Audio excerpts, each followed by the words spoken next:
안녕하세요. 오늘 저희와 함께 흥미로운 자료들 좀 속속들이 파헤쳐 볼 시간입니다. AI 시대에 하면 역시 강력한 연산 능력이 떠오르는데요. 그 심장부에는 바로 고대 역폭 메모리, HBM이라는 아주 특별한 반도체가 작동하고 있습니다. 네, 그렇죠. HBM. 근데 만약에요, 이 최첨단 HBM을 구하기가 어려워진다면 어떨까요? 아, 바로 이게 현재 중국이 딱 마주한 현실입니다. 미국의 수출 통제가 계속 강화되면서 HBM 확보길이 거의 막혔다고 봐야 하는데요. 그래서 중국 기술 기업들이 이제 자체 공급망 구축이라는 정말 절체절명의 과제에 뛰어들고 있죠. 네, 상황이 아주 급박하게 돌아가고 있습니다. 오늘 저희는 이 복잡한 상황을 여러 각도에서 조명하는 최신 자료들을 좀 준비했습니다. 로이터 통신부터 시작해서 트렌드포스 뉴스, 또 국내 언론인 조선비즈, 중국 쪽 마이드라이버스, WCC 테크, 제일제경까지 다양한 시각을 담은 보도들을 바탕으로요. 중국의 대표 메모리 기업이죠. YMTC와 CXMT, 그리고 빠질 수 없는 기술 공룡 화웨이의 움직임까지 좀 면밀히 추적해 보겠습니다. 네, 흥미로운 포인트들이 많을 것 같습니다. 저희 목표는요, 청취자 여러분께서 이 얽히고 설킨 기술 패권 경쟁의 핵심을 아주 명확하게 이해하실 수 있도록 가장 중요한 정보, 그리고 또 흥미로운 관점들을 쏙쏙 뽑아서 전달해 드리는 겁니다. 자, 그럼 본격적으로 탐구를 시작해 볼까요? 네, 좋습니다. 근데 시작하기 전에 HBM, 이게 왜 이렇게까지 중요한지 잠깐 짚고 넘어가면 좋을 것 같아요. 아, 네네. 그게 좋겠네요. 이게 그냥 뭐 데이터를 저장하는 그런 단순한 메모리가 아니거든요. AI 연산의 핵심, 그러니까 GPU에 데이터를 어마어마하게 빠른 속도로 공급하는 뭐랄까 뇌로 가는 혈관 같은 역할을 해요. 혈관이요? 비유가 확 와닿는데요. 네, 이 혈관이 만약에 막히거나 좁아지면 아무리 뛰어난 뇌라도 제 성명을 낼 수가 없잖아요. AI 발전 속도 자체에 직접적인 영향을 미치는 겁니다. 그렇군요. 그러니까 데이터를 얼마나 빨리 많이 공급하느냐가 AI 성능의 관건이다. 이런 말씀이시죠? 바로 그겁니다. 그런데 로이터나 트렌드포스 뉴스, 또 조선비즈 같은 여러 매체들이 공통적으로 지적하듯이 미국이 작년 12월부터였죠. 수출 통제 국비를 바짝 쬐면서 중국 기업들이 이 HBM을 구하기가 거의 불가능해졌어요. 네, 사실상 길이 막혔다고 봐야죠. 로이터 보도를 좀 보니까요. 그래서 화웨이나 아니면 틱톡 모회사인 바이트댄스 같은 중국의 거대 IT 기업들이 자체 AI 칩 개발에는 막 열을 올리고 있대요.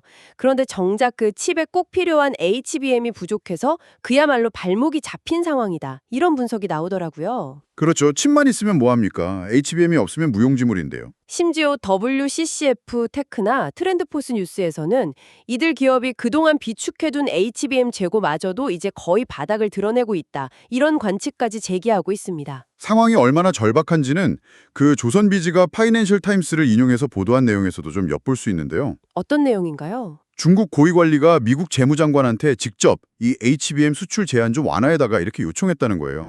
정부 차원에서 직접 요청을 할 정도군요. 네, 이건 단순한 기술 확보 문제를 넘어서 미중 간의 아주 첨예한 지정학적 갈등의 한 단면을 보여주는 상당히 중요한 대목입니다.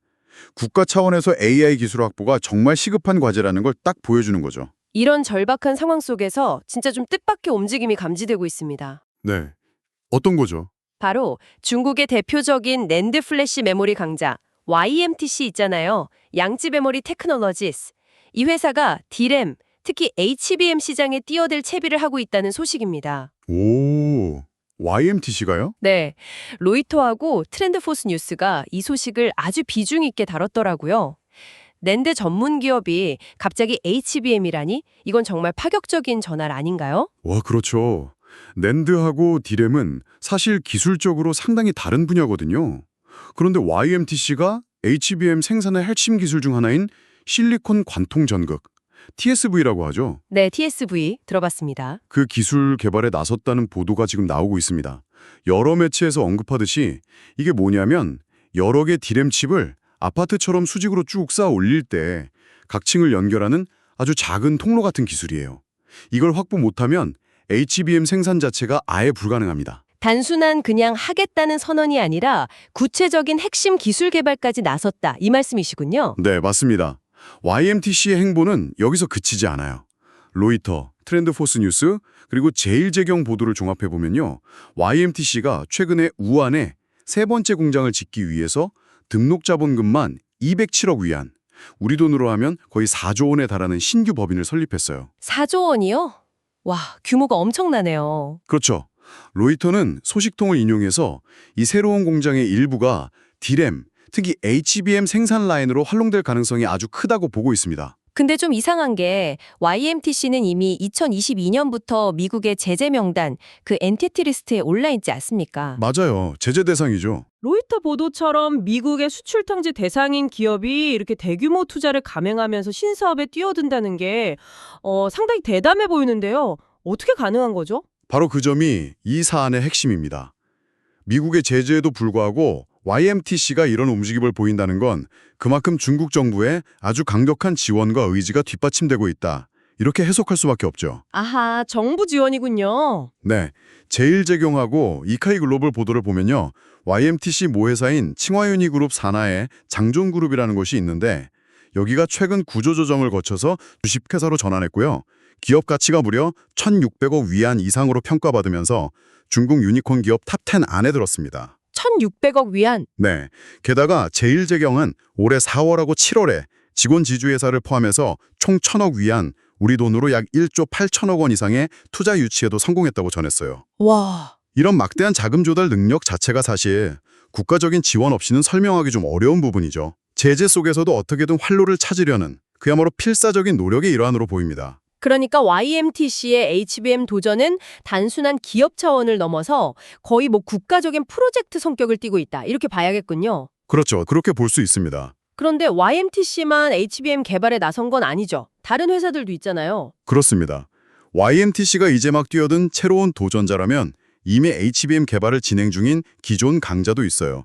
바로 창신 메모리 테크놀로지, CXMT인데요. 아, CXMT. 네, 트렌드포스 뉴스나 로이터 같은 곳에서도 YMTC에게 가장 강력한 중국 내 경쟁자가 될 거다 이렇게 보고 있습니다. CXMT는 요즘 어떤 움직임을 보이고 있나요?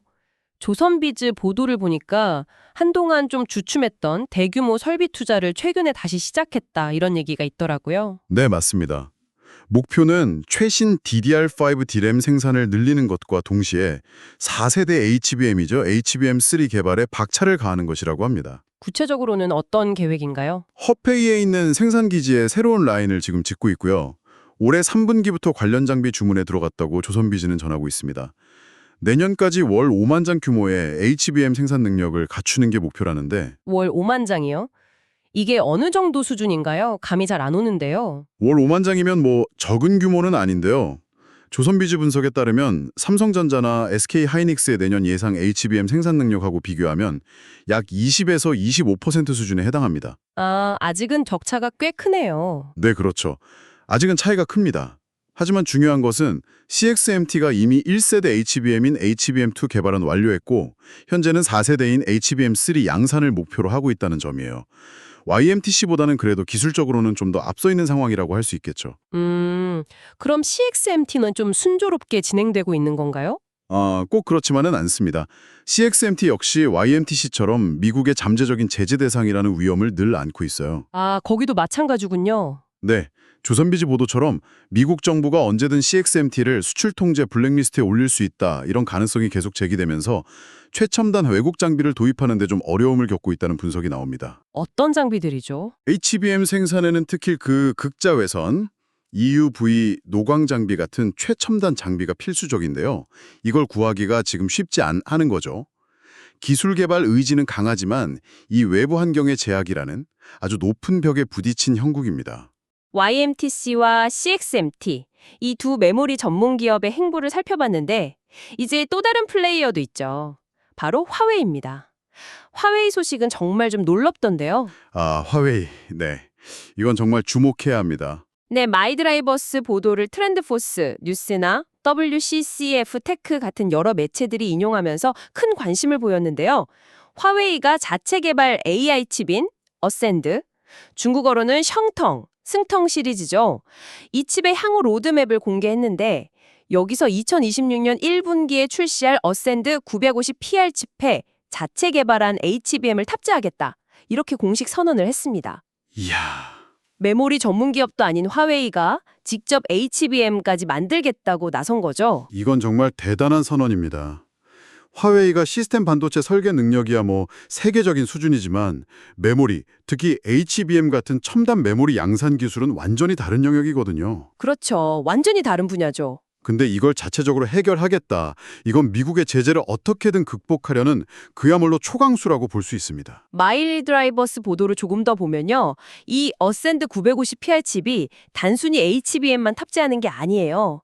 저정밀 데이터 형식 지원을 강화하고 벡터 연산 능력을 향상시키고 또 칩과 칩 사이의 데이터 이동 속도, 즉 상호 연결 대역폭도 기존보다 2.5배나 늘리는 등등 AI 성능 향상을 위한 여러 기술적 진보를 담고 있다고 합니다. 성능 개선에 대한 의지가 강력하군요. 네.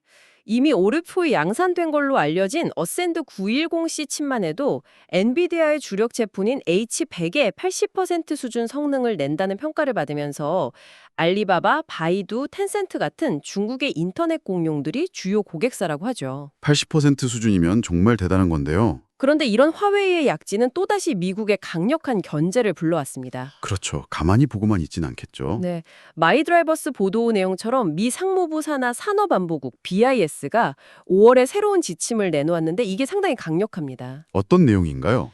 전 세계 어디서든 화웨이의 어센드 계열 AI 칩을 사용하는 것 자체가 미국의 수출 통제 규정 위반 소지가 있다. 이런 거예요. 와, 사용 자체를 문제 삼는 거군요. 네.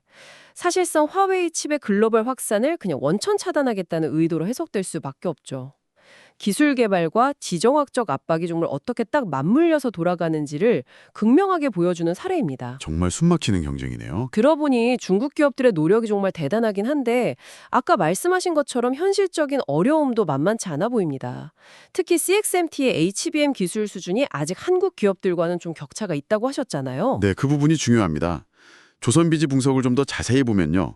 CXMT가 지금 개발 중인 HBM3는 기술적으로 봤을 때 삼성전자나 SK하이닉스가 이미 양산 중인 최신 HBM3E나 혹은 다음 세대인 HBM4와 비교하면 몇 년 정도는 뒤처진 것으로 평가됩니다. 몇 년이나요? 네. 그리고 HBM을 구성하는 기본 D램 칩의 제조 공정에서도 차이가 나는데요. 한국 기업들은 지금 10나노급 5세대 1B 공정이라고 하죠. 이걸로 만든 최신 D램을 쓰는데 중국에서 개발 중인 건 아마 그 이전 세대인 10나노급 4세대 1A 수준일 것으로 추정됩니다. 아, 그게 성능 차이가 꽤 나겠네요. 그렇죠. 이건 마치 최신 스마트폰하고 몇 년 전 모델의 성능 차이 같은 거라고 비유할 수 있을 것 같아요. 더 미세한 공정일수록 같은 면적에 더 많은 성능을 넣거나 전력 효율을 높일 수 있으니까요. 그렇군요. YMTC의 경우엔 더 심각하죠. D램이나 HBM 사업 자체가 이제 막 걸음마 단계고요. 네, 시작 단계죠. 게다가 로이터 통신이나 조선비즈가 계속 지적하듯이 YMTC는 이미 제재 대상이고 CXMT도 언제든 제재 리스트에 오를 수 있다는 불안감이 계속되고 있습니다. 이런 외부 압박은 첨단 장비 도입이나 해외 기술 협력에 결정적인 장애물이 될 수밖에 없겠죠. 네, 맞습니다. 그래서 단기적인 전망은 다소 좀 회의적일 수밖에 없어요. 키움증권의 박유학 연구원도 조선비즈와의 인터뷰에서 CXMT의 HBM이 시장에 본격적으로 나오기까지는 상당한 시간이 걸릴 것이고 당장 내년 HBM 시장에 미칠 영향은 매우 제한적일 것이다. 이렇게 분석했습니다. 글로벌 시장 전체를 흔들기에는 아직은 좀 역부족이다. 이런 평가가 지배적이군요. 네, 단기적으로는 그렇습니다. 하지만 그렇다고 중국 기업들의 노력을 그냥 마냥 무시할 수만은 없을 것 같아요. 장기적인 관점에서 보거나 아니면 중국 내수 시장만 놓고 보면 또 다른 이야기가 될 수도 있지 않을까요? 정확합니다. 바로 그 점을 봐야 하는데요. 비록 글로벌 시장에서의 영향력은 현재로선 제한적이겠지만 중국이라는 그 거대한 내수 시장을 절대 관가해서는 안 됩니다. 그렇죠. 시장 자체가 크니까요. 제일제경이 인용한 시장조사기관 트렌드포스의 예측을 보면요. 중국 내 메모리칩 시장에서 자국산 칩의 점유율이 올해 10%까지 작년보다 2배로 늘어날 수 있다는 분석이 나왔습니다. 2배나요? 네, 이게 왜 그러냐면 중국산 칩의 수율, 그러니까 양품 비율하고 기술력이 꾸준히 향상되면서 중국 내 메모리 모듈 업체들이 이제 자국산 칩을 사용하는 비중을 점차 늘리고 있기 때문이라고 제일제경은 설명합니다. 자국 시장이라는 이 든든한 발판이 있다는 것은 분명 무시할 수 없는 변수죠. 그렇군요. 자, 그럼 이 모든 움직임들을 한번 하나로 꿰어보면 어떤 그림이 그려질까요? YMTC, CXMT, 화웨이까지 각기 다른 위치에 있는 기업들이잖아요. 근데 이 기업들이 일제히 HBM 개발에 뛰어든 이 현상, 이걸 어떻게 해석해야 할까요? 이걸 단순히 그냥 개별 기업들의 기술 경쟁이다 혹은 시장 점유율 확보 싸움이다 이렇게 보는 것을 넘어서요. 훨씬 더 버시적인 관점에서 봐야 합니다. 미국의 강력한 제재라는 정말 전례 없는 압박 속에서 AI라는 미래 산업의 주도권을 절대 놓치지 않기 위한 중국의 국가적인 생존 전략, 즉 전략적 필연성의 발현이다 이렇게 해석하는 것이 가장 적절해 보입니다. 전략적 필연성. 네, HBM 없이는 결국 AI 경쟁에서 뒤처질 수밖에 없다. 이런 절박함이 지금 이런 전방위적인 노력으로 나타나고 있는 것이죠. 듣고 보니 정말 그렇네요. 낸드 강자, 기존 디램 업체, 시스템 반도체 설계 기업까지 정말 각자의 강점을 살리면서도 결국은 HBM 국산화라는 단 하나의 목표를 향해 달려가는 모습입니다. 네, 그렇죠. 미국의 압박을 기술 자립으로 그냥 정면 돌파하겠다, 이런 의지가 아주 강력하게 느껴집니다. 그리고 또 하나 봐야 할 게 전 세계적으로 메모리 시장이 AI 수요 덕분에 다시 활기를 띠고 있다는 점도 중요합니다. 아, 시장 상황도 좋고요. 네, 이런 시장 회복세하고 중국 내수 시장의 성장, 그리고 정부의 전폭적인 지원과 기업들의 기술 개발 노력이 만약 시너지 효과를 낸다면 단기적인 성과는 좀 미미할지라도 장기적으로는 글로벌 반도체 시장 구도에 생각보다 큰 변화를 가져올 잠재력은 충분히 있다고 봅니다. 물론 그 과정이 순탄치만은 않겠지만요. 그렇죠. 당연히 어려움은 많겠죠. 오늘 저희는 미국의 제재라는 정말 높은 장벽 앞에서 HBM 자립이라는 아주 험난한 길을 택한 중국 반도체 기업들의 치열한 분투를 다양한 자료를 통해 깊이 있게 들여다봤습니다. 낸드 전문 기업 YMTC의 과감한 변신, 기존 강자인 CXMT의 추격, 그리고 화웨이의 자체 개발 선언까지 정말 한편의 기술 전쟁 드라마를 보는 듯했습니다. 네, 정말 드라마틱한 전개였습니다. 이들의 이런 필사적인 노력은 AI 시대 패권을 향한 중국의 강력한 야심을 보여주는 동시에 또 넘어야 할 기술적인 격차와 끊임없는 외부 압력이라는 냉혹한 현실 또한 고스란히 드러내고 있습니다. 자, 오늘 이야기를 이제 마무리하면서요. 청취자 여러분께 마지막으로 질문 하나를 좀 던져보고 싶습니다. 네, 어떤 질문인가요? 중국의 HBM 자립이라는 이 목표를 위해서 지금처럼 정말 국가적인 역량을 총동원하고 있는데요. 만약에, 정말 만약에요. 이들이 수많은 기술적인 난제와 지정학적인 압박을 다 이겨내고 결국 의미 있는 수준의 HBM 자립에 성공한다면 지금으로부터 한 5년 혹은 10년 뒤에 글로벌 반도체 시장의 판도는 과연 어떻게 바뀔 수 있을까요? 아, 흥미로운 질문이네요. 네, 과연 현재 강자들이 계속 우위를 지킬 수 있을지 아니면 정말 새로운 경쟁 구도가 펼쳐질지 한번 상상해 보시는 것도 굉장히 흥미로운 지적 탐구가 될 것 같습니다. 오늘 저희가 준비한 이야기는 여기까지입니다. 다음번에도 여러분의 지적 호기심을 채워드릴 흥미로운 주제의 핵심을 파고드는 시간으로 다시 돌아오겠습니다. 네, 기대해 주십시오. 함께해 주셔서 감사합니다.